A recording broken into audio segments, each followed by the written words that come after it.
আমরা প্রথমে একটু সুপ্রদীপ বাবুর কাছে যাই, অর্থাৎ আমরা যেদিক থেকে আলাপ পর্বটা শেষ করলাম সেদিক থেকে শুরু করি। আচ্ছা, আমরা দেখলাম যে 26,000 জনের চাকরি এখনো পর্যন্ত দোলাচলে। সুপ্রিম কোর্ট হাইকোর্টে রায় দেওয়ার পর সুপ্রিম কোর্ট এখনো পর্যন্ত সেই রায় বহাল রেখেছে। এবার যে 2024-এর যে প্রাথমিকের ডেট, সেখানে তো 70,000-এর চাকরি নিয়ে এবার অশনি সংকেত তৈরি হয়ে যায়। দেখুন, এখনো যেটা নিয়ে কোনো রায়দান হয়নি সেটা নিয়ে অশনি সংকেত আমরা মনে করি না, এবং আমরা আশাবাদী যে ওটা যথাযথ রায় বেরোবে এবং রাজ্য সরকারের মুখ উজ্জ্বল হবে। মানে আপনারা বলতে চাইছেন যে যতক্ষণ না পর্যন্ত পদক্ষেপ হচ্ছে ততক্ষণ বলছেন ভয় পাওয়ার কিছু নেই। তাহলে এই যে 26,000 জনের চাকরি যে এতদিন আমরা দেখলাম যে অশনি সংকেত যে নয়, শুধুমাত্র আদালতের নির্দেশের পর তারা চাকরিটা হারিয়ে ফেললো। দেখুন, যে 25,000 প্রায় 26,000-ই আমি ধরলাম, যেটা যে যাদের চাকরিটা চলে গেছে তার মধ্যে আমরা সবাই জানি এর মধ্যে 95 ভাগই যোগ্য প্রার্থী, কিন্তু তাও দুর্ভাগ্যবশত তাদের চাকরিটা চলে গেল।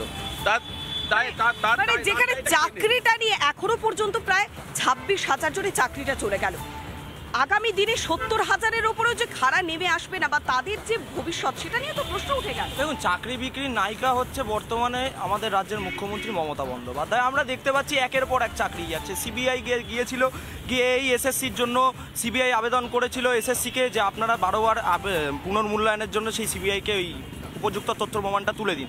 তারা তুলে দিতে পারেনি। আমরা তো তারপরে পিএসসিতে দেখতে পেলাম, এবং আজকে যে টেটের হয়েছে সেখানে সিবিআই গিয়ে জানিয়েছে কোর্টকে যে টেটেও দুর্নীতি হয়েছে। এবং বিষয়টা হচ্ছে আজকে রাজ্যে যখন 8,000 স্কুল বন্ধ হয়ে যাচ্ছে, 22,000 কলকারখানা বন্ধ হয়ে যাচ্ছে, তখন রাজ্যে 20,000 মদের দোকান তৈরি হচ্ছে। অর্থাৎ এই মাননীয় মুখ্যমন্ত্রী এই মানে যারা আপনাদের চাকরি প্রার্থী তাদেরকে স্কুল কলেজে দেখতে চায় না, পাঠশালায় দেখতে চায় না, তাদেরকে পানশালায় দেখতে চায়। এটাই পরিষ্কার। মানে ভবিষ্যৎটা নিয়ে প্রশ্ন উঠে যাচ্ছে। আমি আপনাকে এই প্রসঙ্গে একটা কথা বলবো। 2019 সালে পরিষ্কার বালাজি সলিউশনকে এসএসসি চেয়ারম্যান পরিষ্কার চিঠি দিয়ে জানিয়েছিল পুরোপুরি নথিগুলোকে ডিস্ট্রয় করতে। কেন? ডিজিটাল যে নথিগুলো আছে সেগুলো 20 বছর পর্যন্ত রাখা যায় বা যাবজ্জীবন রাখা যায়, সারা জীবন রাখা যায়, সেগুলোকে কেন তারা ডিস্ট্রয় করতে বলবে? এবং একদমই এই নথিটা নিয়ে প্রশ্ন উঠছে। আদালতে স্পষ্ট পর্যবেক্ষণ ছিল, কোনো নথি নেই, কোনো প্রতিলিপি নেই, মিরর ইমেজ নেই। আমি আগেও বললাম, আমি আবারও বলছি, এই রাজ্যে রাম আর বাম মিলে কিভাবে চাকরি খাবে আর রাজনৈতিকভাবে লড়াইটা ছেড়ে দিয়েছে। এরা শুধু ভাবছে যে রাজনৈতিকভাবে লড়াই করতে না পেরে কিভাবে তৃণমূলকে দুর্বল করা যায়। কিন্তু Abhishek Bandyopadhyay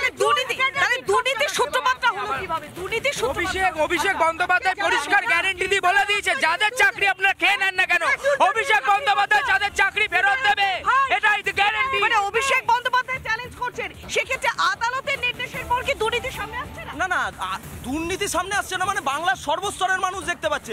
group D, group C, SSC, SLST, upper primary, NSQF কিচ্ছু বাদ দেয়নি। আর তারপরে চাকরি 15 লাখ টাকা, তোমরা এগুলো বলো। চাকরি বিক্রি যে ক্ষেত্রে আমরা আদালতের রায় কি হয়েছে? আমার আপনার টাকা বড় আছে, আদালতের রায় অর্থনীতি কেন ডুবছে? সুপ্রিম কোর্টে ডুবছে, বারবার মুখ্যমন্ত্রী কি হবে? কেন বারবার অর্থনীতি কোথায় গেল? তোমার ভাইপো সুবিধা করো, মানুষকে ভিখারি বানিয়ে গরিবদের জন্য কি করেছো?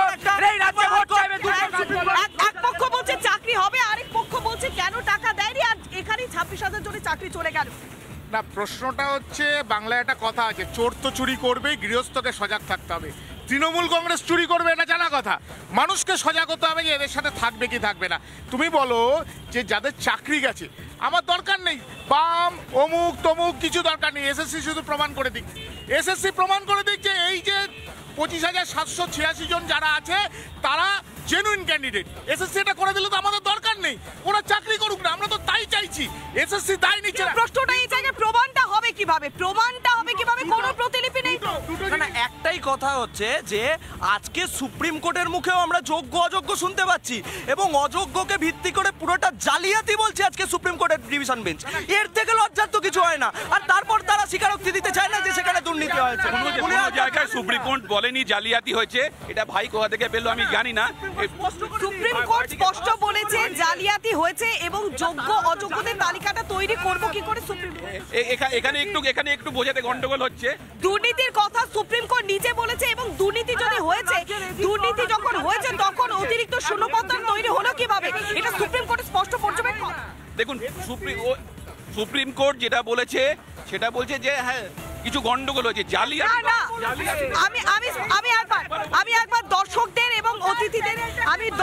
এবং অতিথিদের জন্য সবাইয়ের জন্য আরো একবার বলছি, সুপ্রিম কোর্টে স্পষ্ট পর্যবেক্ষণ ছিল জালিয়াতি হয়েছে, এবং জালিয়াতি যখন হয়েছে দুর্নীতিগ্রস্ত প্যানেল থাকার পরেও অতিরিক্ত শূন্যপদটা কেন তৈরি করা হয়েছে, কিসের ভিত্তিতে যোগ্য অযোগ্য বাঁচা হবে, এটা স্পষ্ট পর্যবেক্ষণ ছিল সুপ্রিম কোর্টে।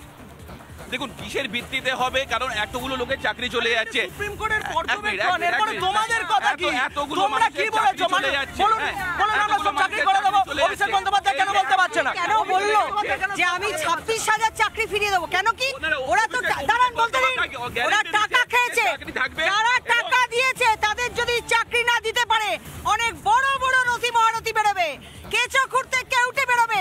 এটা অভিষেক ব্যানার্জি এবং মমতা ব্যানার্জির ভয়, তাই জন্য তারা 8,000 সেগ্রিগেট। যখন আদালত পর্যবেক্ষণ করছে তখন কি আমরা দেখতে পেলাম যে অভিষেক ব্যানার্জি কি কোনোভাবে এভাবে পাশে থাকার বার্তা দিতে পারে? অভিষেক বন্দ্যোপাধ্যায় 100% পারে, কারণ যদি আরে দাঁড়ান বলতে দিন, কোন বিচারপতি যদি বিচার ব্যবস্থা থেকে বিরত নেওয়ার পর কোন রাজনৈতিক দলের মানে প্রার্থী হয়ে যেতে পারে, তাহলে অভিষেক বন্দ্যোপাধ্যায় গ্যারান্টি দিতে পারে। এবং অভিষেক বন্দ্যোপাধ্যায় যা বলেছে করে দেখিয়েছে। একবারও সুপ্রিম কোর্ট কিন্তু বলেনি যে হাইকোর্ট যে রায় দিয়েছে সম্পূর্ণ ঠিক, বলেছে নেক্সট দিন শুনানি হবে। আগে পড়ে আসুন, জেনে আসুন, হাওয়া গরম করবেন না। আচ্ছা, বারবার আমরা দেখলাম একটা জিনিস বলো, 3 জনের নাম আছে, গোপাল দলপতি, তাপস মণ্ডল, কালীঘাটের কাকু। এই চেনটা তো এরকম ভাবে তৈরি হয়েছে, গোপাল দলপতিকে টাকা দেওয়া হয়েছে, সে তাপস না, আমরা এই প্রশ্নটা এখন করছি যে 26,000 জনের চাকরিটা চলে গেছে, 70,000-এর ভবিষ্যৎটা কি হবে? 70,000-এর ভবিষ্যৎ এসএসসিকে ঠিক করতে হবে। এসএসসির চেয়ারম্যানকে কে নিয়োগ করছে? রাজ্য সরকার নমিনেশন পাঠায় রাজ্যপালকে, রাজ্যপাল এসএসসির চেয়ারম্যানকে। আমার মনে হয় এসএসসিতে এসএসসিতে এই মুহূর্তে রিটায়ার্ড জাস্টিসকে বসিয়ে এসএসসির কমিশনার বসানো উচিত। এসএসসিতে এই রাজনৈতিক চেয়ারম্যান আমাদের দরকার নেই। এসএসসিতে রিটায়ার্ড জাস্টিস বসুক, সব কটা চলুক। 2022 সালের 7ই ডিসেম্বর বলতে চাইছেন রাজনীতিটাকে বন্ধ করতে হবে, এই রাজনৈতিক মানুষ বসানো কারা আরম্ভ করেছিল? আরে হ্যাঁ, SSC এই 34 পর্ষদ বছরের সভাপতি ইতিহাস কে সবাই যারা বাংলা বসেছিল? জানে, SSC পর্ষদ চিরকুটের সভাপতি। চাকরি, আগে এটা পরিষ্কার করো। চিরকুটের চাকরি সারা বাংলার লোক দেখেছে। আজকে ওনারা বড় বড় কথা বলছেন।